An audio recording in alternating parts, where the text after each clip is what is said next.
Ils sont plus de 50 000 en France à exercer le métier d'ambulancier, une profession qui allie le domaine de la santé et le domaine social. Une dame aussi, ces jours-ci, a rencontré des vertiges.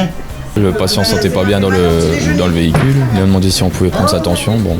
À l'occasion de la journée nationale des ambulanciers, découvrez le quotidien de ces héros bragards, gardiens des plus fragiles.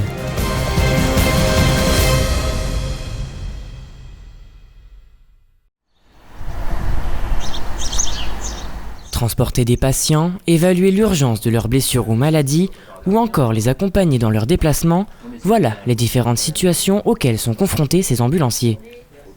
Chaque jour, ils effectuent plusieurs dizaines de transports d'urgence vers les services de l'hôpital. Et il est 10 h lorsqu'Émilie et Philippe sont appelés pour venir en aide auprès d'une personne souffrante. C'est pour une personne qui a des difficultés respi. D'accord. Voilà. Et qui tousse depuis plusieurs jours. Voilà. Donc on va aller sur les lieux, on va les voir. Voilà. C'est parti. Localiser le bâtiment dans lequel se trouve la patiente est parfois une tâche qui peut s'avérer plus compliquée que prévu. Tu le vois Je me bien.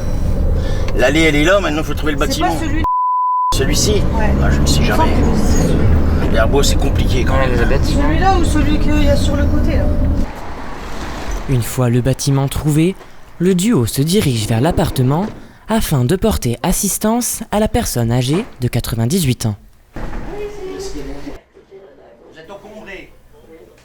Sur les lieux, les ambulanciers échangent avec la personne souffrante et prennent ses constantes ainsi que les informations nécessaires pour pouvoir les communiquer au SAMU. Durant ce type d'intervention, les ambulanciers doivent faire un rapport au centre 15 qui prendra la décision de l'hospitaliser.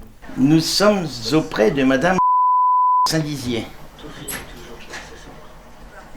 C'est ça, de Saint-Dizier. Donc c'est une dame qui est encombrée plus, avec des glaires. Toute la nuit elle a eu des glaires aussi. Du coup forcément elle mange pas beaucoup. Par contre elle s'hydrate bien. C'est une dame aussi, ces jours-ci, a rencontré des vertiges. Au niveau des constantes, donc elle a une température 36,7. Une saturation en 92 sous air ambiant. Elle a 155,67. Et un pouls à 60 régulier, bien frappé. Voilà, rien d'autre. Ok, d'accord, pas de souci. Ok, merci, au revoir. Au revoir. Voilà, on va vous emmener au niveau des urgences sur Saint-Dizier. Ma collègue est partie chercher une chaise, pour éviter que vous soyez trop essoufflé, d'accord ? La décision est donc prise, les deux ambulanciers emmènent la patiente à l'hôpital de Saint-Dizier afin qu'elle soit rapidement prise en charge par le personnel hospitalier. Je vais me faire un petit bisou éventuellement. Émilie, une ancienne vendeuse en magasin, a décidé de se reconvertir professionnellement. Elle est donc devenue ambulancière. Et du coup, vous, qu'est-ce qui vous plaît dans le métier d'ambulancière? L'adrénaline. Ouais. L'adrénaline, aider nos patients. Tous les jours ne se ressemblent pas en fait. Des fois ça va être physique, des fois on va partir en intervention sur un patient qui remue pas, qui bouge pas du tout et on va devoir le porter dans les escaliers. Des fois ça va être 7e étage. Bon, quand c'est l'hiver ça va, mais comme la semaine dernière en période de canicule. Une fois arrivés à l'hôpital Geneviève de Gaulle Antoniose, les deux ambulanciers emmènent cette nonagénaire au service des urgences afin de lui faire passer quelques examens.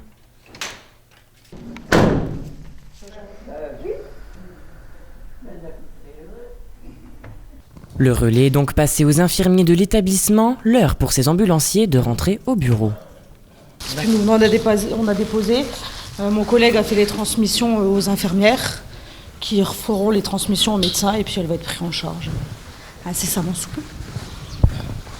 Une fois rentré, le duo échange avec leurs collègues un moment convivial avant de repartir pour une nouvelle intervention.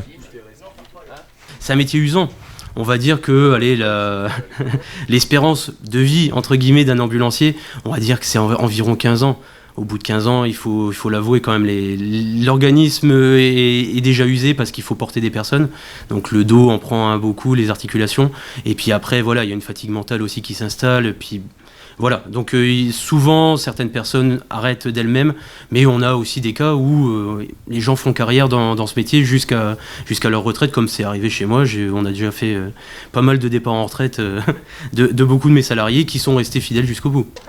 Nous repartons à présent avec Pierre qui a été recruté pour travailler à la facturation et qui finalement a pris goût au travail d'aide à la personne puisqu'il est maintenant auxiliaire ambulancier. Du coup j'ai arrêté la facturation, j'ai passé ma formation de taxi que j'ai obtenue le mois dernier et du coup je suis sur la route et je suis passé à la régulation aussi. Étant auxiliaire ambulancier, je peux intervenir sur des urgences aussi, comme cet après-midi je suis pas en urgence mais je suis en ambu avec quelqu'un de la régulation justement.